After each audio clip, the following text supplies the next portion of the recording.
Hello crafty friends, I'm Lien from Studio Kato and I'm so glad you're joining me again today.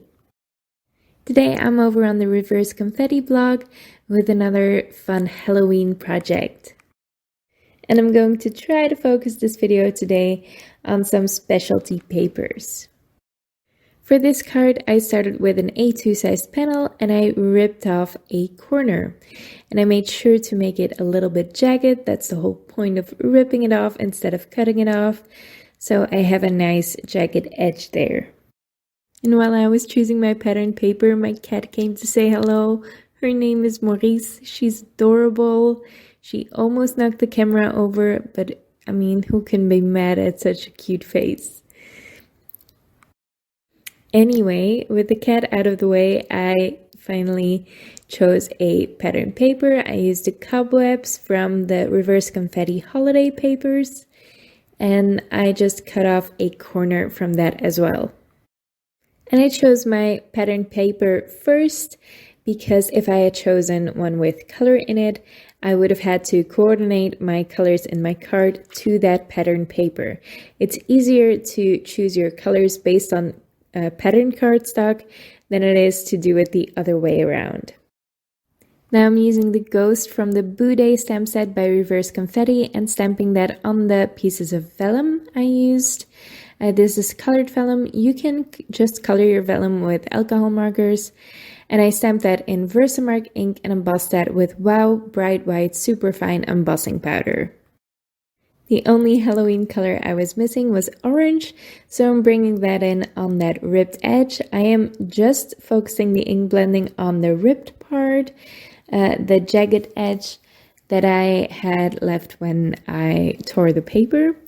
And I'm just making sure that's nice and intense. I'm using the Tangerine ink by Reverse Confetti. This Boo die set comes in 2 layers and I want the shadow to be orange and the scripty word to be white. But I am building up layers also for the shadow layer. I die cut 3 layers of white cardstock for the shadow layer and for the scripty layer. And for the shadow layer, I also added that orange cardstock on top. But it's a really thin orange cardstock, so that didn't add much dimension. I'm using my Bailey Art Precision Craft glue to layer all those pieces together, and then I can adhere the scripty layer on top of that shadow layer. Now to put this card together, I started with that corner piece of pattern paper. Those cobwebs are just fantastic for Halloween cards. And then I can just arrange my pieces on top of that. And I arranged them first without adhering anything because I wanted to stamp a sub-sentiment. I'm also using the Boo Day stamp set for that. And this just says ghostly greetings, which you don't have to send for Halloween. It can just be a fun hello card or a happy mail card. And that's what I love because I don't send out that many Halloween cards, to be honest. I put that sentiment in my MISTI, making sure it's straight, and then I can stamp that with VersaFine Onyx Black ink onto my cardstock piece. And I will also heat emboss this. I love the look of heat embossing. It just gives a really nice finish to your elements. And I love it for sentiments especially, even when they're black. So I just use some Wow Clear Gloss Superfine embossing powder, and that just gives a nice glossy finish to that sentiment.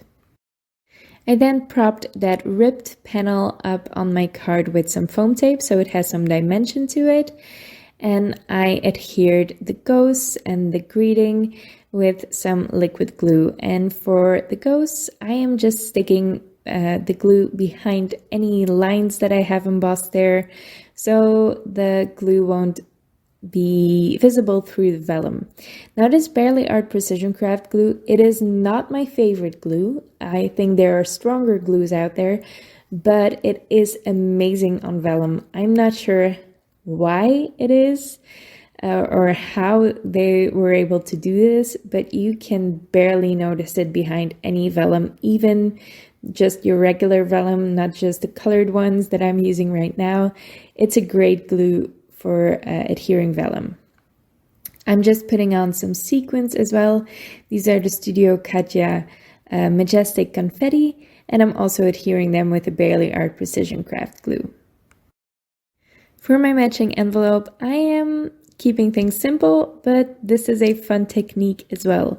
So I'm just folding a basic white envelope out of Clairefontaine DCP 250 GSM cardstock. This takes ink blending really well, and I'm using my We Are Memory Keepers 123 punch board for that.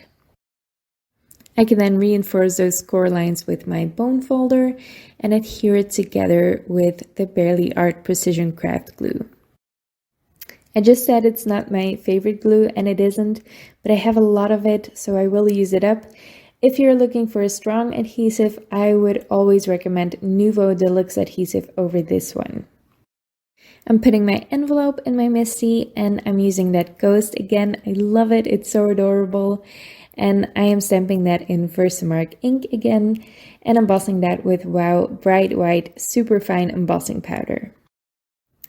Then I cut a stencil using the matching die for this stamp set.